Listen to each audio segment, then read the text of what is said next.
दोस्तों हम आपके लिए लाए हैं BCC 101 इंट्रोडक्टरी माइक्रो इकोनॉमिक्स का पूरा कोर्स जो कि इग्नो के स्टूडेंट के लिए है और इग्नो की सिलेबस के अकॉर्डिंग है। इसमें आपको वीडियो कोर्स के अलावा नोट्स मिलेंगे जो कि हार्ड कॉपी में भी होंगे, पीडीएफ में भी होंगे और पिछले सालों के क्वेश्चन पेपर के सॉल्यूशन भी मिलेंगे। तो अगर आप इस पूरे के पूरे कोर्स को एक्सेस करना चाहते हैं तो हमारी एप्लीकेशन विष्णु इकोनॉमिक्स इसको जरूर डाउनलोड कर लें। आपको इसके साथ साथ इस तरीके के हार्ड कॉपी नोट्स भी आपको मिलेंगे और अगर अधिक जानकारी आपको चाहिए तो हमारे दिए हुए नंबर से आप हमसे कॉन्टैक्ट कर सकते हैं।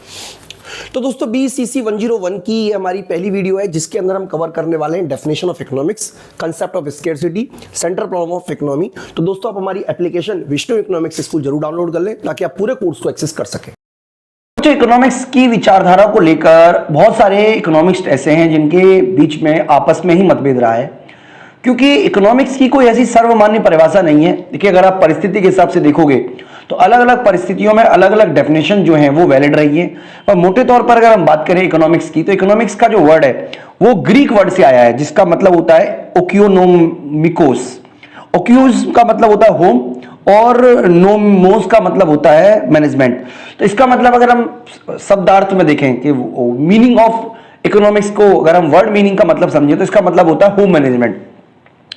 तो यहाँ पे होम का मतलब आप व्यापक स्तर पे भी लिख सकते हो, एक इंडिविजुअल के लिए भी ले सकते हो, एक सोसाइटी के लिए भी ले सकते हो, एक देश के लिए भी ले सकते हो, ठीक है, एक विश्व के लिए भी ले सकते हो। जैसे world economy, home domestic Indian economy या डोमेस्टिक इकोनॉमी, तो कई वर्डों पे इसको लिया जाता है। तो इसका मतलब इकोनॉमिक्स अपने आप में एक बहुत बड़ा शब्द है। इसके अंदर पूरा का पूरा वर्ल्ड भी समाया हुआ है, पूरी की पूरी इकोनॉमी भी समाई हुई है, ठीक है। तो अगर हम बात करें डेफिनेशंस की तो बच्चों कई तरीके की कैटेगरीज हैं जिनको हमने डिफाइन किया है। मोटे तौर पर देखेंगे तो इसको 5 कैटेगरी में डिफाइन किया गया है। ऐसा नहीं है कि ये 5 डेफिनेशन केवल इन 5 लोगों के द्वारा ही दी गई है, बल्कि और लोगों के द्वारा भी दी गई है। तो सबसे पहले वेल्थ डेफिनेशन है जो कि एडम स्मिथ के द्वारा दी गई 1776 में, सॉरी। इसके अलावा वेलफेयर डेफिनेशन जो है वो मार्शल के द्वारा दी गई 1890 में। इसके अलावा बच्चों स्कैरसिटी डेफिनेशन है वो रॉबिन्सन के द्वारा दी गई 1922 में। इसके अलावा पॉल सॉबिन्सन ने भी ग्रोथ डेफिनेशन दी 1948 में। और सबसे इंपॉर्टेंट जो मॉडर्न डेफिनेशन के नाम से जाना जाता है वो एसी दास की है जो कि 2011 में है। तो इनके बारे में बच्चों हम एक एक करके बात करेंगे। तो सबसे पहले हम बात कर रहे हैं वेल्थ डेफिनेशन की, जो कि एडम स्मिथ के द्वारा दी गई जो बुक थी, उनका नाम था wealth of nation. Actually wealth of nation तो इसको शॉर्ट में कहते हैं। पूरा जो बुक का नाम था वो था an inquiry into the nature and causes of the wealth of nation in 1976। देखिए, अगर हम बात करें इस दौर की तो इसमें मर्केंटाइलिस्ट से रहा है। मर्केंटाइलिस्ट क्या करते थे, केवल पैसे को ही सब कुछ मानते थे। तो उनका ये मानना था कि केवल देश में केवल और केवल गोल्ड को इकट्ठा करना ही जरूरी है। तो एक तरीके से वो प्रोटेक्शनिज्म पे बेस्ड थे। मदर कंट्री के बारे में आपने सुना होगा कि वो जैसे इंग्लैंड है, इंग्लैंड मदर कंट्री है, तो वो केवल चाहता था कि उसकी कंट्री का ही ग्रोथ हो, बाकी की जो उपनिवेशिक कंट्रीज हैं उनका डेवलपमेंट ना हो। तो 1976 में एडम स्मिथ पहले व्यक्ति थे जिन्होंने मर्केंटाइलिज्म की जगह ओपन इकोनॉमी की बात की। और इस मुक्त व्यापार में उन्होंने कहा कि economics is a science of wealth, यानी कि उन्होंने कहा a science which inquiry into the nature and causes of wealth of nation. यानी कि उन्होंने इकोनॉमिक्स को कहा कि इकोनॉमिक्स वो है जो वेल्थ क्रिएट करता है, जो नेचर के बारे में जानकारी लेता है। और इस सबसे इंपॉर्टेंट इंपैक्ट ये होगा कि जो इकोनॉमिक्स है वो आपको एक तरीके से वेल्थ क्रिएट करके देगा। तो यानी कि इसकी पूरी डेफिनेशन में सारा का सारा फोकस वेल्थ पे किया गया है, संपत्ति पे किया गया है।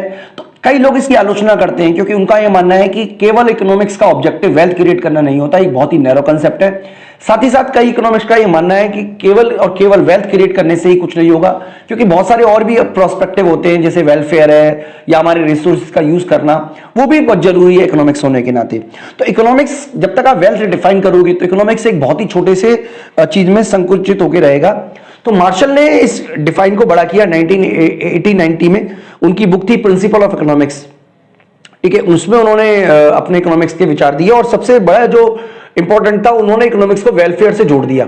यानी कि उनके हिसाब से इन 1980 मैं पढ़ देता हूं, economics is the study of Mankind in the ordinary business of life, ठीक है। यानी कि एक आम जो लोगों के जीवन में जो कल्याण का लाता है उसके बारे में जानकारी करना इकोनॉमिक्स है। It examine that part of individual and society social action which is most closely consider with the attainment and with use of material requisites of well being. यानी कि एक इंसान की वेल बीइंग से जुड़ी हुई जब चीजों को बारे में जानकारी लेना, ही इकोनॉमिक्स है, उनकी डेफिनेशन इस तरीके बीइंग है उसको भी कंसिडर किया। तो हालांकि उनकी आलोचना इस बात से भी की जाती है कि उन्होंने जो इकोनॉमिक्स को लिया वो केवल सोशल साइंस के लिया, ह्यूमन साइंस उन्होंने नहीं माना। ठीक है, इसके अलावा बच्चों जो अगली डेफिनेशन है जिसके बारे में हम बात कर रहे हैं वो स्कैर्सिटी डेफिनेशन है। हम सभी लोग जानते हैं कि जो रिसोर्सेज हैं वो लिमिटेड है और लिमिटेड रिसोर्सेज में हम अपनी सभी वांट्स को पूरा नहीं कर सकते। तो एक बुक लिखी थी जिसका नाम था an essay of the nature and significance of economic science 1932 में रॉबिन्स ने उन्होंने इकोनॉमिक्स को डिफाइन किया, जिसमें उनका फोकस चॉइस और स्केर्सिटी पे रहा, यानी कि स्केयर रिसोर्सेज के बीच में हम किस तरीके से चॉइस करें कि मैक्सिमम आप कह सकते हो रिसोर्सेज का यूटिलाइजेशन हो सके, उसको उन्होंने स्केर्सिटी डेफिनेशन कहा। तो उनके हिसाब से economics is the science which studies human behaviour as a relationship between and scarce means which have alternative uses, यानी कि एक इंसान के द्वारा अपने स्केयर रिसोर्सेज का, स्केर्स मींस का किस तरीके से यूटिलाइजेशन किया जाएगा, इसकी स्टडी करना ही इकोनॉमिक्स कहलाता है। तो इस डेफिनेशन के अलावा बच्चों हम बात करें ग्रोथ ओरिएंटेड डेफिनेशन की, जो कि पॉल सैमुएल्सन के द्वारा दी गई है। पॉल सैमुएल्सन की बुक थी इकोनॉमिक्स एंड इंट्रोडक्टरी एनालिसिस 1984 में।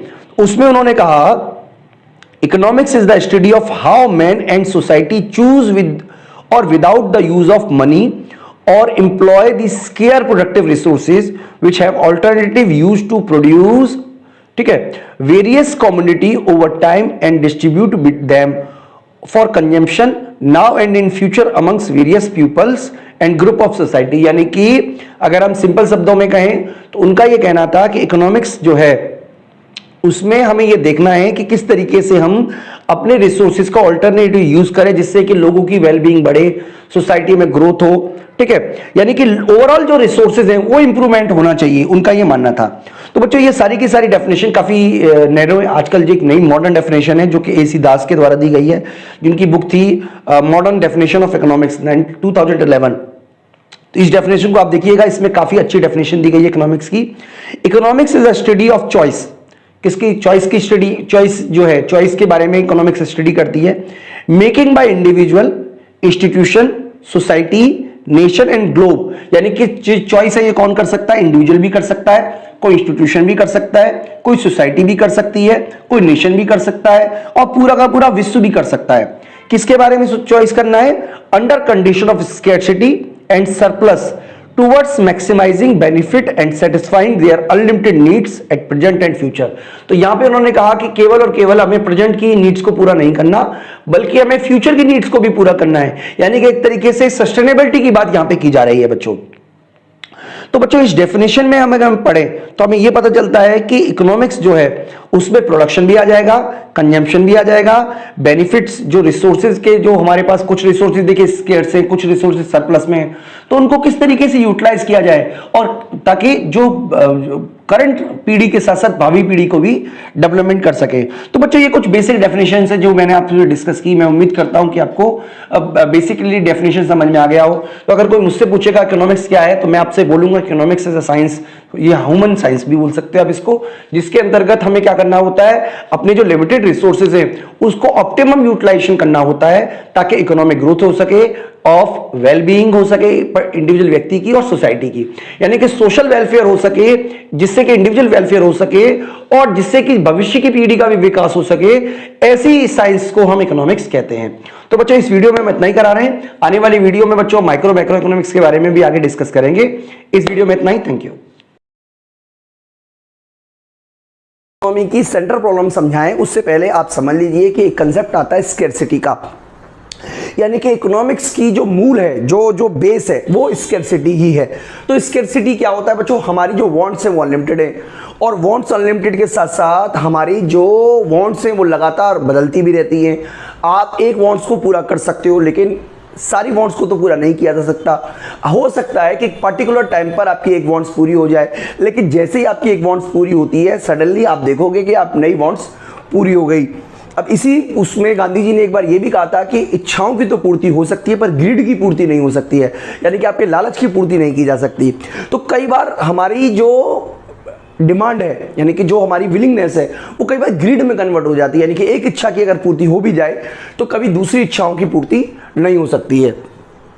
दूसरा, हमारे जो रिसोर्सेज हैं, यानी कि हमारे पास जो उन वांट्स को पूरा करने के लिए रिसोर्सेज हैं वो लिमिटेड है। अब देखिए, कोई भी इकोनॉमी हो, चाहे कैपिटलिस्ट इकोनॉमी हो, चाहे सोशलिस्ट इकोनॉमी हो, हर इकोनॉमी के पास रिसोर्सेज जो हैं वो लिमिटेड ही हैं। अब भारत की अगर हम बात करें तो ऐसा तो है नहीं कि भारत के पास कोई अनलिमिटेड रिसोर्सेज हो। अब सारा का सारा पैसा अगर हम रोड बनाने पे खर्च कर देंगे तो एजुकेशन के लिए पैसा कहाँ से आएगा, हेल्थ के लिए पैसा कहाँ से आएगा। यानी कि हमारे पास लिमिटेड रिसोर्सेज हैं और वांट्स अनलिमिटेड है, इसीलिए हमें क्या करना पड़ता है, डिस्ट्रीब्यूशन करना पड़ता है, एलोकेशन करना पड़ता है। और रिसोर्सेज लिमिटेड होने के साथ साथ ऑल्टरनेटिव यूज ऑफ रिसोर्सेज भी पॉसिबल है। यानी कि लैंड का प्रयोग आप खेती के लिए भी कर सकते हो, बिल्डिंग बनाने के लिए भी कर सकते हो, रहने के लिए भी कर सकते हो। इसके अलावा आप वहां पे मैदान भी, प्ले ग्राउंड भी बना सकते हो। यानी कि एक रिसोर्सेज जो है वो उसका यूज आप अनलिमिटेड, या आप अनलिमिटेड तो नहीं कह सकते, लेकिन हाँ कई सारे ऑल्टरनेटिव यूज कर सकते हो। तो इसी की वजह से इकोनॉमिक एक प्रॉब्लम पैदा होती है, यानी कि प्रॉब्लम ऑफ चॉइस पैदा होती है। तो स्केर्सिटी का क्या मतलब है, मैं आपको एक बार फिर से बता देता हूं कि scarcity is the root of all economic problem. यानी कि जितनी भी इकोनॉमिक प्रॉब्लम हो रही हैं पैदा, उन सब के पीछे जो रूट है वो क्या है, स्केर्सिटी है। यानी कि स्केर्सिटी का क्या मतलब हुआ कि हमारी जो रिसोर्सेज हैं वो लिमिटेड है और अपने लिमिटेड रिसोर्सेज में हम सभी वांट्स की को पूरा नहीं कर सकते। इसीलिए हमें चूज करना पड़ेगा कि कौन सी रिसोर्सेज का यूज किया जाए और कौन से रिसोर्सेज को हम यूटिलाइज या कौन सी वांट्स को हम सेक्रीफाइस कर दें। तो बच्चों, वांट्स अनलिमिटेड है, हमने आपसे डिस्कस कर लिया। अनलिमिटेड लिमिटेड रिसोर्सेज है, ये भी हमने आपसे डिस्कस कर लिया। ऑल्टरनेटिव यूज है बच्चों, ऑल्टरनेटिव यूज का मतलब है कि एक रिसोर्स को आप कई सारे कामों में लगा सकते हो, इसीलिए तो चॉइस करोगे। अगर मान लीजिए आप चॉइस नहीं कर सकते, मान लीजिए ये टीवी है, अब इस टीवी का प्रयोग मैं मूवी देखने के लिए भी कर सकता हूं, पढ़ाने के लिए भी कर सकता हूं, ऑल्टरनेटिव यूजेस हैं। अगर मान लीजिए सिंपल व्हाइट बोर्ड होता, केवल लिखने के काम आता। यानी कि आपके पास चॉइस की प्रॉब्लम इसलिए आ रही है क्योंकि रिसोर्सेज का यूज अब एक से ज्यादा वांट्स को सेटिस्फाइड करने में कर सकते हो। तो बच्चों, इसकी वजह से जो प्रॉब्लम पैदा होती है उसको इकोनॉमिक प्रॉब्लम या सेंट्रल प्रॉब्लम के नाम से भी जानते हैं। यानी कि किसी व्यक्ति की प्रॉब्लम इकोनॉमिक प्रॉब्लम है और जब वो पूरे देश की होती है तो सेंट्रल प्रॉब्लम कहलाती है। अब मूल रूप से तीन तरीके की सेंट्रल प्रॉब्लम होती है, what to produce, how to produce, for whom to produce. अगर what to produce, how to produce and whom to produce के अलावा ग्रोथ की भी समस्या है, फुल एम्प्लॉयमेंट का भी एक समस्या मानी जाती है। और इग्नो की किताब का हमने रेफरेंस लेंगे तो उसमें हमने देखते कि नई तरीके की समस्या बता दी गई है। हालांकि आप इसको छोड़ भी सकते हो, जरूरी नहीं है ये करना, हालांकि मैं करवा रहा हूँ बच्चों को। वहां पे public goods and private goods की चॉइस की भी समस्या बता दी गई है और साथ ही साथ मेरिट गुड्स कितनी बनेगी वो भी समस्या बता दी गई है। तो मैं रेफरेंस के लिए आपको बता रहा हूं, अगर आपको लगता है कि आपके लिए यूजफुल नहीं है तो आप मत यूज कीजिएगा, और अगर आपको लगता है कि आपके यूजफुल है तो आप पढ़ लीजिएगा उसको। तो अब हम इस वीडियो में डिस्कस करते हैं प्रोडक्शन के बारे में। देखिए, प्रोडक्शन एक प्रोसेस है। प्रोसेस क्या है, इसके तहत इनपुट को आउटपुट में बदला जाता है। जैसे मान लीजिए आपके पास शुगर कैन है, गन्ना है, और उस गन्ने से आपको चीनी बनानी है, शुगर बनानी है, तो एक प्रोसेस है। इसी तरीके से कॉटन से कपड़ा बनाना, ये भी एक प्रोसेस है। यानी कि केवल यही प्रोसेस नहीं है, बल्कि अगर आप किसी जगह से जैसे मान लीजिए कोई पेड़ पर आम लगा हुआ है, अब मेरे लिए उसकी यूटिलिटी कुछ भी नहीं है, लेकिन अगर आप उस पेड़ के आम को तोड़कर मार्केट में ले आओगे और मैं उसे कंज्यूम करूंगा तो वो भी एक तरीके का प्रोडक्शन प्रोसेस है। यानी कि प्रोडक्शन प्रोसेस का मतलब होता है जनरेशन, मतलब किसी भी पर्सन के सेटिस्फेक्शन को इंक्रीज करने की प्रोसेस करना। तो जैसा कि यहां पे लिखा हुआ है, production refer to the process of transforming various input into output. यानी कि जब हम क्या करते हैं, इनपुट को आउटपुट में बदल देते हैं, इनपुट को किस में बदल देते हैं, आउटपुट में कन्वर्ट कर देते हैं। तो जब आप इनपुट को आउटपुट में कन्वर्ट करते हो दोस्तों, तो इसको बोलते हैं, आप कह सकते हो एक तरीके से प्रोसेस ऑफ ट्रांसफॉर्मेशन, जिसके माध्यम से आप किसी भी सेटिस्फेक्शन को इंक्रीज करने की कोशिश करते हो। यानी कि जब आप कहते हो सेटिस्फेक्शन की बात करते हो तो सेटिस्फेक्शन मन की स्थिति है, और मन की स्थिति के सेटिस्फाइड होने के लिए कंजम्पशन बहुत इंपॉर्टेंट रोल प्ले करता है। तो कंजम्पशन के लिए जरूरी है प्रोडक्शन का होना। It involve converting natural resources into goods and services. ये किसको बनाते हैं, गुड्स एंड सर्विसेज को, नेचुरल रिसोर्सेज को गुड्स एंड सर्विसेज को कन्वर्ट करने के काम आते हैं। एंड यूजिंग ह्यूमन एफर्ट्स, किसमें ह्यूमन एफर्ट किसमें करने का काम करता है, यानी कि ह्यूमन के एफर्ट्स, फिजिकल और इंटेलेक्चुअल ह्यूमन कैपिटल के माध्यम से जब आप गुड्स को प्रोडक्शन करते हो तो उस प्रोसेस को ही हम प्रोडक्शन कहते हैं। देखिए आपको कंफ्यूज मत हो, मैं आपको सिंपल तरीके से समझा देता हूं कि प्रोडक्शन का मतलब होता है आपने इनपुट के माध्यम से आउटपुट कन्वर्ट करना। इनपुट का मतलब होता है जो किसी वस्तु के सामान में लगा, आउटपुट का मतलब है जो फाइनल प्रोडक्ट आया। अब इसके कुछ की एलिमेंट्स है। सबसे पहले है transformation of input and output, यानी कि जो दो चीज जरूरी है वो है transformation of input and output होना चाहिए, दूसरा उससे सेटिस्फेक्शन बढ़ना चाहिए। दो चीज जरूरी है प्रोडक्शन प्रोसेस के लिए। सबसे पहला कह रहा है कि resources used in production are called input, जैसे रॉ मटेरियल हो गया, लेबर हो गया, मशीन हो गया, ये सारे के सारे हमारे इनपुट कहलाते हैं। और फिनिश गुड्स जो होती हैं उसको हम आउटपुट कहते हैं। जैसे मान लीजिए कॉटन से, कॉटन इनपुट है, कॉटन से आपने क्लोथ बना दिया, वो आउटपुट हो गया। तो इसके कुछ टाइप्स हैं। टाइप्स कैसे बताने का मतलब क्या है कि कुछ तरीके के एक तरीके से प्रोसेस है, जिसमें सबसे पहला है फिजिकल ट्रांसफॉर्मेशन। फिजिकल ट्रांसफॉर्मेशन का मतलब होता है जब आप किसी भी इनपुट के उसका रूप को बदल देते हो, जैसे फर्नीचर को आपने कुर्सी बना दिया, ये कहलाता है फिजिकल ट्रांसफॉर्मेशन। इसके अलावा दूसरा होता है स्पेटिकल ट्रांसफॉर्मेशन। इसका मतलब होता है कि एक जगह जहां पर उसकी यूटिलिटी नहीं है, आप वहां से उसको उस जगह ले गए जहां पर उसकी यूटिलिटी होती है। जैसे आप किसान जो है वो खेतों से फसलों को लेकर आता है मार्केट में बेचने के लिए, तब उसकी यूटिलिटी क्रिएट होती है। तो इस तरीके का ट्रांसफॉर्मेशन को बोलते हैं हम स्पेटिकल ट्रांसफॉर्मेशन। तीसरा होता है इंटरटेम्पोरल ट्रांसफॉर्मेशन। इसका मतलब होता है कि आप किसी समय पर कुछ को स्टोर कर रहे हो और किसी दूसरे समय पर बेच रहे हो। यह भी एक तरीके का प्रोडक्शन प्रोसेस का ही हिस्सा माना जाता है। यानी कि ट्रांसफॉर्मेशन में तीन तरीके की चीज आ जाती है। नंबर वन फिजिकल ट्रांसफॉर्मेशन, मतलब एक जैसी चीज को दूसरी चीज में बदलना। दूसरा आ जाता है स्पेटिकल ट्रांसफॉर्मेशन। इसका मतलब होता है कि आपने एक प्लेस से दूसरी जगह पे प्लेस पर जो चीज को ले गए। और इंटरटेम्पोरल ट्रांसफर, इसका मतलब सिंपल सा ये हुआ, इंटरटेम्पोरल ट्रांसफर का मतलब ये हुआ कि आप एक स्पेस से दूसरे प्लेस पे, सॉरी एक टाइम पीरियड से दूसरे टाइम पीरियड पे ले गए। और प्रोडक्शन प्रोसेस के लिए जरूरी है कि उससे आपका यूटिलिटी क्रिएशन हो, यानी कि प्रोडक्शन प्रोसेस तभी मीनिंगफुल हो पाएगा जिससे यूटिलिटी क्रिएट हो। अगर आप कोई पेंटिंग करते हो और उस पेंटिंग करने के बाद उसको फाड़कर अपने डस्टबिन में डाल देते हो, उससे किसी भी तरीके का सेटिस्फेक्शन नहीं होगा। प्रोडक्शन प्रोसेस के लिए जरूरी है कि उससे कंज्यूमर का सेटिस्फेक्शन हो। तो दोस्तों ये पूरे का पूरा टॉपिक हमने अपनी नोट से लिया हुआ है। हमारे नोट्स आपको अवेलेबल है, अमेजॉन फ्लिपकार्ट के माध्यम से भी अवेलेबल करा देंगे।